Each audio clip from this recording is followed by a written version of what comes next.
ప్రభాస్ బాహుబలి కోసం 5 ఏళ్లు వెచ్చించాడు.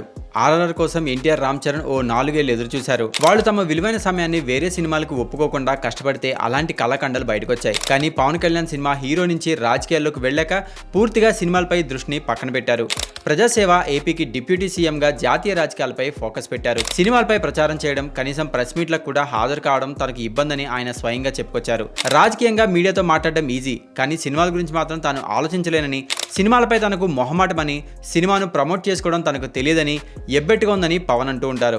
జీవితంలో మొట్టమొదటిసారిగా సినిమాని ప్రమోట్ చేసినట్లు హరహర వీరమల్లు ప్రెస్ మీట్లో ఆయన తెలిపారు. పవన్ కళ్యాణ్ రాజకీయాల్లోకి వెళ్లిన తర్వాత సినిమాలపై పూర్తి స్థాయిలో దృష్టి పెట్టలేకపోతున్నారని, ఏదో మొక్కుబడిగా సినిమాలు చేస్తున్నారని ప్రేక్షకులు, సినీ విశ్లేషకులు అంటుంటారు. ఈ కారణంగానే ఆయన సినిమాల క్వాలిటీ విషయంలో రాజీ పడుతున్నారని, క్వాంటిటీ కూడా తక్కువ ఉంటుందని విమర్శలు వస్తున్నాయి. ఈ నెగిటివిటీ ఇప్పుడు టికెట్ ధరల పెంపు వరకు వచ్చింది. సాధారణంగా స్టార్ హీరో సినిమాలకు టికెట్ ధరలు పెంచడం సహజం. అయితే హరిహర వీరమల్లు విషయంలో ఆంధ్రప్రదేశ్లో టికెట్ ధరలు పెంచితే సినిమాకు నష్టం జరుగుతుందని, ప్రేక్షకులు సినిమా చూడడానికి ముందుకు రారని సోషల్ మీడియాలో ట్రోల్స్ నడుస్తున్నాయి. ఇది టాలీవుడ్ చరిత్రలో తొలిసారిగా ఎగ్జిబిటర్లు నిర్ణయించిన టికెట్ ధరలను తిరస్కరించడం గమనార్హం. హరిహర వీరమల్లు డిస్ట్రిబ్యూటర్లు, ఎగ్జిబిటర్లు కూడా ప్రభుత్వం అనుమతించిన గరిష్ట టికెట్ ధరలతో వెళ్లడం లేదు. ప్రాంతం, స్థానిక డిమాండ్ బట్టి టికెట్ ధరలను నిర్ణయిస్తున్నారు.